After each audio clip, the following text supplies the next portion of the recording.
Api membakar sebuah minibus di Jalan Raya Bogor Ciracas, Jakarta, Kamis malam. Petugas pemadam kebakaran menerjunkan 2 mobil damkar ke lokasi. Api dapat dipadamkan setengah jam kemudian.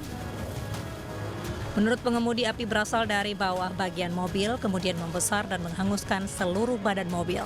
Api diduga berasal dari arus pendek listrik. Kita nyari air tadi susah, ada api di bawah. Pakai aqua kita mati-matiin, tapi nggak kena juga. Kita ke warung, terus sama di satpam itu dibawain apa namanya itu, buat pemadam itu tuh, tapi nggak mati juga. Oh, aman ya? Iya, yang itu anti api. Meski tidak ada korban jiwa, kerugian mencapai puluhan juta rupiah. Kebakaran ini juga menyebabkan arus lalu lintas terganggu. Dari Jakarta, Rio Manik, iNews melaporkan.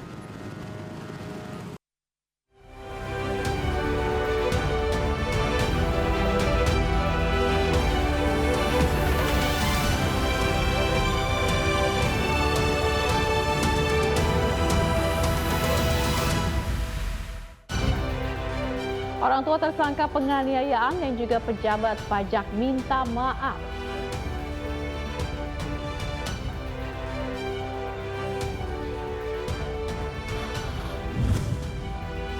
Mobil dan rumah mewah milik Doni Salmanan disita negara.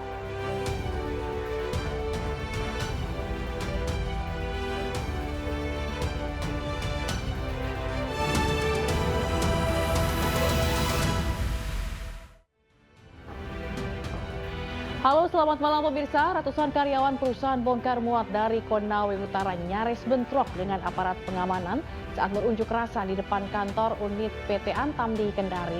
Bersama saya Fazilah Khairunisa, inilah iNews Malam selengkapnya.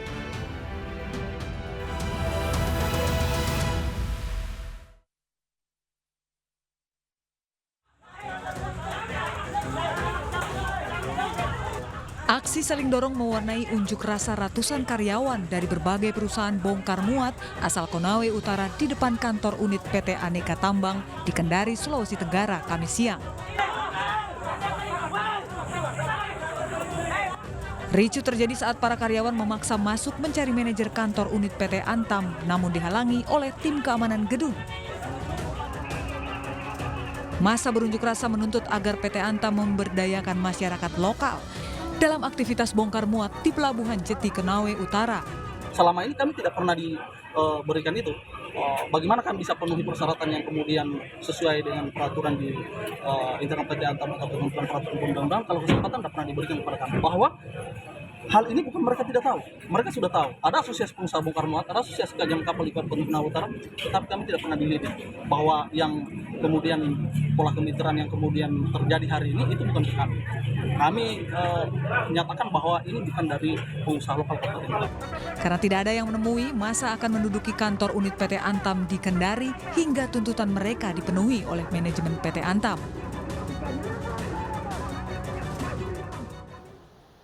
Unjuk rasa pemuda Papua di kantor Kementerian Dalam Negeri juga nyaris ricuh. Kericuan terjadi saat petugas keamanan berupaya mematikan aksi bakar ban oleh pengunjuk rasa. Upaya petugas keamanan memadamkan aksi bakar ban dihalangi oleh para pengunjuk rasa. Unjuk rasa warga Papua mendesak Mendagri Tito Karnavian segera memberhentikan PLT Bupati Mimika Yohanes Retop karena telah berstatus tersangka atas kasus korupsi yang tengah ditangani Kejaksaan Tinggi Papua. Massa minta Mendagri mengambil langkah tegas agar masyarakat Mimika tidak lagi dipimpin oleh Bupati korup. Biar aksi kita pada pagi hari ini bisa berjalan dengan kondusif, kawan-kawan. Tersangka terhadap Yohanes Retop, PLT Bupati Mimika, yang saat ini Kejati Papua belum ditahan dan belum ditangkap. Ini seakan-akan Yohanes Retop ini kebal hukum dan memberikan. Sumur minyak mentah ilegal di Kabupaten Musi Banyuasin, Sumatera Selatan meledak. 1 orang meninggal, 2 orang luka bakar serius.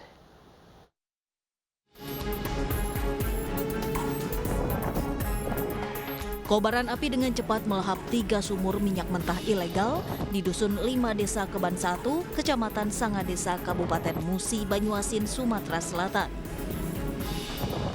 Penyebab ledakan diduga akibat percikan api saat memintal minyak mentah. Akibat peristiwa tersebut, 2 orang mengalami luka bakar serius dan seorang lagi meninggal dunia. Tim gabungan Dirkrimsus Polda Sumatera Selatan meringkus seorang pelaku illegal drilling yang merupakan pemilik lahan sumur.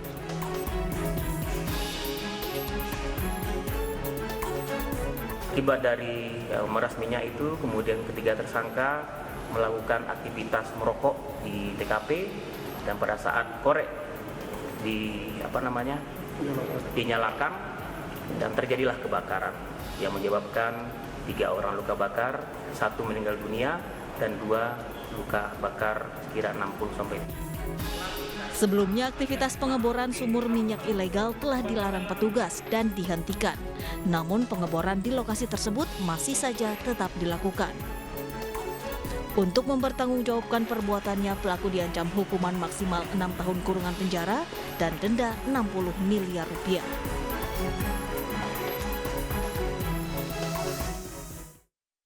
Pemirsa, angin puting beliung menerjang Klungkung, Bali. Akibat kejadian itu, sejumlah rumah dan kandang ternak warga rusak.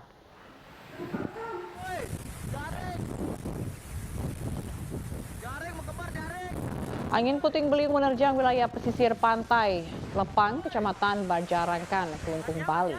Sejumlah atap rumah warga dan daun berterbangan ketika angin kencang melanda.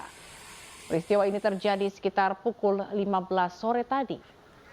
Meski tidak ada korban jiwa, sejumlah atap rumah dan kandang ternak warga rusak. Kerugian ditaksir mencapai puluhan juta rupiah. Pasca kejadian, warga bersama BPBD setempat membersihkan puing akibat banyaknya atap rumah yang ambruk.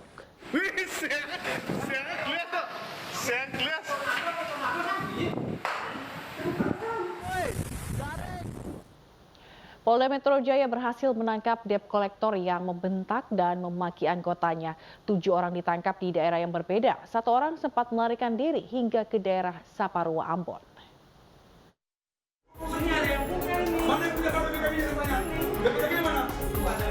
Viral di media sosial, video yang memperlihatkan seorang debt kolektor membentak dan memaki seorang anggota polisi. Kejadian itu terjadi pada 19 Februari kemarin di sebuah apartemen kawasan Tebet, Jakarta Selatan. Melihat hal ini, pihak kepolisian Polda Metro Jaya segera bergerak dan berhasil menangkap 7 preman dari 2 kelompok yang berbeda. 1 orang sempat melarikan diri ke daerah Saparua, Ambon, namun saat ini sudah ditangkap. Viral, baru-baru viral. Terjadinya suatu tindak pidana terhadap petugas kepolisian, dan juga setelah kita kembangkan ternyata muncul delik-delik lain, tindak pidana lain, yaitu pencurian dengan kekerasan, pemerasan, dan juga perbuatan tidak menyenangkan, sehingga kami terapkan pasal 214 KUHP, pengancaman terhadap petugas dengan ancaman maksimal 7 tahun. Ini bukan kali pertama Polda Metro Jaya menangani kasus premanisme. Sebelumnya, Polda Metro Jaya telah meringkus 42 tersangka dalam kasus premanisme dan masih akan terus menyelidiki supaya ibu kota bebas dari preman yang meresahkan warga.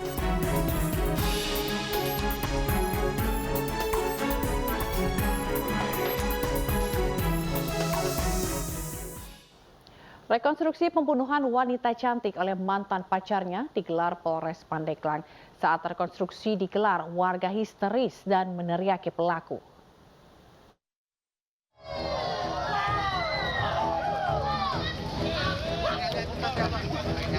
Rekonstruksi pembunuhan Elisa Siti Mulyani yang berusia 22 tahun, warga Kelurahan Saruning, Kabupaten Pandeglang, Banten, digelar Rabu kemarin. Korban tewas di tangan pelaku yang merupakan mantan kekasihnya. Pembunuhan terjadi pada Rabu 8 Februari 2023 lalu. Korban tewas setelah dihajar menggunakan kloset bekas. Rekonstruksi digelar di 4 lokasi yang berbeda. Dalam beberapa adegan rekonstruksi, amarah warga tidak terbendung dengan teriakan-teriakan kepada pelaku saat menyaksikan proses rekonstruksi. Sebanyak 30 reka adegan yang diperagakan oleh pelaku polisi mengawal ketat jalannya proses rekonstruksi. Jadi tujuan dari rekonstruksi ini sendiri yaitu untuk membuat semakin terang apa yang menjadi keterangan tersangka, keterangan saksi, kemudian kita laksanakan rekonstruksi di lapangan untuk memperjelas adegan-adegan dari pelaku dan juga korbannya. Sementara itu, pengacara keluarga korban menyerahkan sepenuhnya proses hukum yang sedang berjalan terhadap pelaku kepada pihak penyidik. Unsur perencanaan ini harus dikaji dulu nanti. Maka dikaji, saya mempercayakan dengan tim penyidik. Sudah jelas kita bisa menelaah semua. Ya. Nanti ada kejanggalan nggak sih sebenarnya? Kalau untuk rekonstruksi ini tadi natural, bagus Dari ke-30 adegan yang diperagakan pelaku, tidak ditemukan fakta baru terkait kasus pembunuhan tersebut. Menurut pihak penyidik, reka adegan yang digelar telah sesuai dengan keterangan awal pelaku. Kini proses hukum masih berjalan dan menunggu keputusan dari kejaksaan. Dari Pandeglang, Banten, Iskandar Nasution, Ainus melaporkan. Kasus dugaan pencabulan yang menjerat anggota DPRD Pandeglang, Banten, Yangto dinyatakan lengkap atau P21. Polisi telah menyerahkan tersangka ke kejaksaan dan kasus pencabulan akan segera disidangkan.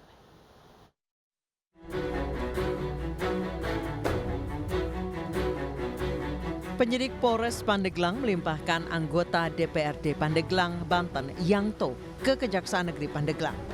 Yangto sebelumnya telah ditetapkan sebagai tersangka kasus pencabulan pada 3 Desember 2022 lalu. Namun berkasnya baru dinyatakan lengkap atau P21 pada Kamis siang. Yangto yang tiba di Kejari Pandeglang dengan didampingi kuasa hukum dan sejumlah anggota Ormas langsung masuk ke ruang penyidik. Setelah pemeriksaan selama 2 jam, Yangto keluar dari gedung Kejari Pandeglang dengan menggunakan rompi tahanan dan tangan diborgol. Yangto dibawa ke rumah tahanan 2B Pandeglang dengan menggunakan mobil tahanan. Selesai tahap 2, pemeriksaan tersangka dan barang bukti. Dan untuk kepentingan penuntutan, kami selaku penuntut umum melakukan penahanan terhadap tersangka terdakwa Y selama 22 hari ke depan. Dan perkara ini pastinya akan segera kami limpahkan. Ya. Sementara kuasa hukum tersangka akan mengajukan penangguhan penahanan karena status tersangka sebagai anggota dewan.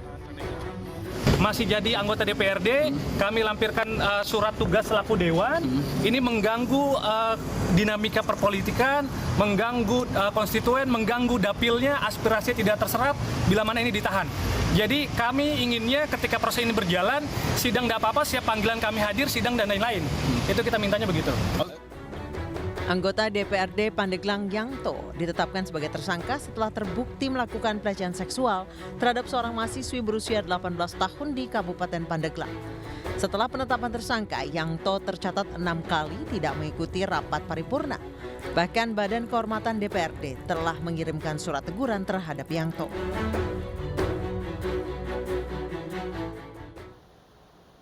Ambulans yang membawa bayi usia 3 hari terbalik usai tertabrak truk box di Ciamis, Jawa Barat. Selengkapnya akan hadir usai jeda.